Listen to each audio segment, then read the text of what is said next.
ወይዘሮ ሄለን አሁን ላይ ሁለቱን ለመበቀል ራሷን ቃል ገብታ ከሀገር ወጥታ፣ ነገር ግን በድብቅ ሁለቱን ለማስገደል ቃል ገብታለች። መሲ ወንድሟን እንደሆነ መሀይብ እንዳለችው ገብቷታል። አሁን መሲ ያላት እድል ወንድሟን ለማትረፍ ቤተሰቧን ለማትረፍ ከቴዲ ጋር ሁና መስራት እንዳለባት ለራሷ ቃል ገብታለች። አዶኒ የአባቱን ገዳይ ደርሶበታል። ማን እንደሆነና ማን እንዳደረገው ቴዲ እንደሆነ እንዲሁም አንደኛዋ ደግሞ ወይዘሮ ሄለን እንደሆነች በደንብ ተረድቷል። ነገር ግን መረጃና ማስረጃ እየፈለገ እያለ ነበር ወይዘሮ ሄለን እሱን ለመቅደምና ለማስገደል ርብርብ የያዘችው። አዶኒ እርምጃውም ሆነ አስተሳሰቡ አሁን ላይ ከማንም ጋር አይደለም። ብቻውንና ብቻውን ነው የሚራመደው። በደንብ ተጠንቅቆ እየተራመደ ነው። በስተ መጨረሻ ወይዘሮ ሄለን ጉዷ ይወጣ ይመስላል። ቤሉል እውነቱን አወቀ። ቤሉል አሁን ላይ እናቱ ወይዘሮ ሄለን ተደብቃ ወደ ሌላ ሀገር እንደተሳፈረች አፋጦ የኑኑዬን እናት ተናገራት። የኑኑዬ እናት ተደብቃ የሰማችው አስደንጋጭ ነገር ምንድን ነው? ሰላም የቻናሌ ቤተሰቦች፣ ቻናሌ ላይክ ሰብስክራይብ በማድረግ ቤተሰብ ስለምታደርጉኝ ከልብ አመሰግናለሁ። ቤሉል በስተመጨረሻ እናቱ አደገኛና ከባድ ሰው እንደሆነች በጥንቃቄ ተከታትሎ ደረሰበት። ከዛ በፊት ግን አጎቱ አሁን ላይ ድርጅቱንና ንብረትህን ያባትህን መውረስ አለብህ ወይም አንተ መቆጣጠር አለብህ ብሎት ነበር። ምን እያልክ እንደው አልገባኝም አጎቴ። አሁን ላይ የሚወዳትና የሚሳሳላትን አሁን እናቴን ይሄን ማድረግ የለብኝም በማለት አጎቱ መልሶለት ነበር። አጎቱ ግን ሁሉንም ነገር በአቅል ማድረግ ከጀመርክ ሁሉንም ነገር ትደርስበታለህ እንዳለውም ወይዘሮ ሄለን ከስራ ባልደረባዋ ጋራ ከቴዲ ጋራ ቀጠሮ ይዛ ስትገናኝ በድብቅ ተከታትሎ ደረሰባት። እሷንም እዛ ላይ ላናገር አልፈለግም። ነገር ግን እቤት ስትመጣ ቁጭ አድርጎ ምን አስበሽ ነው በማለት ጥያቄ አቅርቦላት ነበር። ወይዘሮ ሄለን በስተመጨረሻ በፖሊሶች እንደምትፈለግ ስታወቅ ወደ ሀገር ሽሽቷን ቀጥላለች። ምክንያቱም አሁን ለጊዜው ቤቷንም ተጠቁሞ እዛ ያሉት የወሰደች ህጻናትን የሰበሰበችው ቤተሰቦች ተሰብስበው ወደ ከተማ መጥተዋል። በሌላ በኩል ደግሞ መስዬ ቴዲን ፍቅር ተቀብለዋለች። ቴዲ አሁን ላይ የመሲን ፍቅር በማግኘቱ ደስ ብሎታል። እሷም ከሱን አምና ተቀብለዋለች። ቴዲ በስተመጨረሻ እስር ቤት ሲገባ ምን እንደሚወጣት ባናውቅም መሲ አሁን ላይ ያደረገችው ነገር ትክክል። የኑኑዬ እናት በስተመጨረሻ የማታውቀው ትልቅ ወጥመድ ውስጥ ገብታለች። ወይዘሮ ሄለን አሁን ከሚደወልልሽ ስልክሽን አጠፋፊ ብላታለች።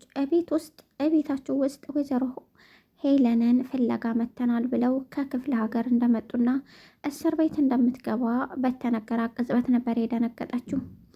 በሌላ በኩል አሁን ላይ ኤልሹ የድሮ ፍቅረኛዋን ለመበቀል ኑኑጌን ስልክ እንድታወሩ ፈልጋለሁ አለቻት። ኑኑም እሷን ለማስደሰት ብላ እማይሆን ስህተት ውስጥ ልትገባ ነው። ኤልሹ እሱን ለመበቀል የወሰነችበት ምክንያት አብሬሽ ይዤሽ አልሄድም፣ ይሄ ትክክለኛ ጊዜው አይደለም ስላላት ነው። ከዚህ በፊት የትም ብሆን አንቺን ይዤሽ እሄዳለሁ፣ የትም ከጎኔ ነሽ ብሏት ስለነበር አሁን በዚህ ቅጽበት እንደዚህ መቀየሩ አሁን ላይ ለበቀል ዝግጁ አድርጓታል።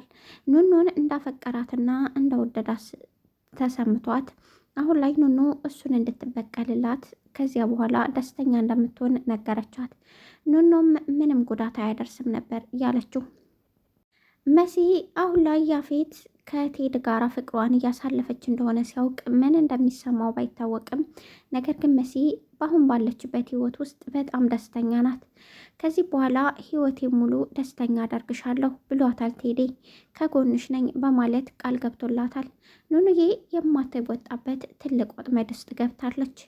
አሁን ኤልሹን ለመርዳት ብላ ከቤሉል ጋራ መጣላቷ ነው። ያን ልጅ እየተደዋወለች መልሳ ካገኘችው ነገሩ ወደ ከፋ ይሄዳል ማለት ነው። ደግማ ደጋግማ መሲ በሁለቱ በእናቷና በኤልሹ እምነት እንዳይኖርሽ ጥንቃቄ ልታደርግ ይገባል፣ በእያንዳንዱ ነገር መጠንቀቅ አለብሽ ትላት ነበር። ያንን ነገር የማተገብረው መልሳ አሁን ላይ በኤልሹ ለመወደድ ስትል ሌላ ችግር ውስጥ ልገባ ነው። አሁን የኑኑዬ እናት የማታውቀው ትልቅ ከባድ ችግር ገብታለች። ወይዘሮ ሄለንን ከሀገር ውጭ እንድትሳፈር የረዳቻትና ምንም አይነት ነገር እንዳትናገሪ ብላት ነበር። ያንንም ዝም ብላ ነው የደበቀችላት። ነገር ግን ቤሉል ከአገር እንደወጣች በቅጽበት አወቀ። ኑኑዬ እናት ይሄንን ታውቂ ነበር አይደል? አገርም እንድትወጣ የረዳሻት አንቺ ነሽ። ምን ያህል ትልቅ ጥፋት እንዳጠፋሽ እንዴት አታወቀሽም? ብሎ በጣም ተቆጣ ቤሉል። ኑኑዬም እንዴት እናቴ ላይ እንደዚህ ትጮኻለህ? ምንስ ብታደርግ እናቴ ላይ እንደዚህ የመጮህ ምንም መብት የለህም ብላ ቤሉልን ተናገረችው። አዶኒ አሁን ላይ ኑኑን ለቀቅ አድርጎ የአባቱ ገዳይ የሚከታተል ይመስላል ነገሩ አሁን ላይ። በሌላ በኩል ደግሞ አሁን ላይ ኑኑ የቤሉል መሆን የለባትም ብሎ ጎን ለጎን አንዳንድ ድብቅ ነገሮችን እየሰራ ነው። በጣም ድብቅ ከመሆኑ የተነሳ ምንም መታወቅ እንኳን አልቻለም። እያንዳንዱ እርምጃው ጥንቃቄ አድርጎ ነው። ማን ገዳይ ማን ተገዳይ እንደሆነ በደንብ የገባው ይመስላል።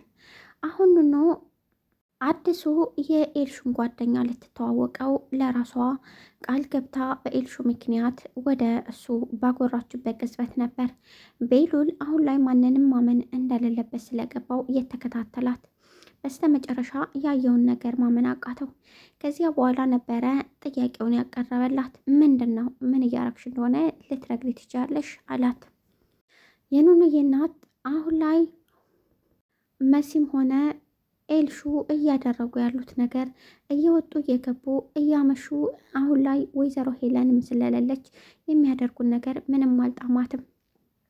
ስነ ስርዓታችሁን ብትይዙ ይሻላችኋል፣ ምን እየተካሄደ እንደሆነ ብትነግሩኝ ብላ ተቆጣያቸው። መሲም እናቴ ምንም እንዳታስቢ እኔ እናት ብላ እናቷን ደበስበስ አድርጋ ለማሳመን ሙከራ አድርጋለች። በስተ መጨረሻ መስዬ ከቴዲ ጋራ ደስ የሚል የፍቅር ግንኙነት አሳለፉ። ደስ የሚል ጊዜ ነበረ። አሁን ላይ ቴዲ በጣም ደስ ብሎታል። መስዬም አሁን በሱ እምነት ኖሯታል። ባለፈው ልትገለኝ በሞከርክበት ቅጽበት ብላ ጠይቀው ስለነበረ እሱም መድኃኒቱን ካላመሽኝ ይዘሽው ነይና እኔ ራሴ ውጭ ወይም መድኃኒቱን ወስጄ ላሳይሽ እችላለሁ ብሎ ቃል ገብቶላት ነበር። ኤልሹ አዲሱ ፍቅረኛዋን ለመበቀል ስትል ራሷን ጠብቃ አሁን እርምጃዋን በእያንዳንዱ ነገር ልታስተካክል ለራሷ ቃል ገባች። ምክንያቱም አሁን ላይ የኔ ዝንጉና ራሴን መጣሌ ነው ለዚህ ሁላ ነገር፣ በራሴ ትልቅ ኮንፊደንስ አለመኖሬ ነው ይሄ ሁላ ነገር እንዲደርስብኝ ያደረገው። ስለዚህ ኤልሹ ማን እንደሆነችና ከዚህ በኋላ ምን እንደምታደርግ እርምጃዋም ሆነ አስተሳሰቧም ማንም ሰው ሊያውቀው አይችልም። በጣም ከባድ ሰው ሆናለች።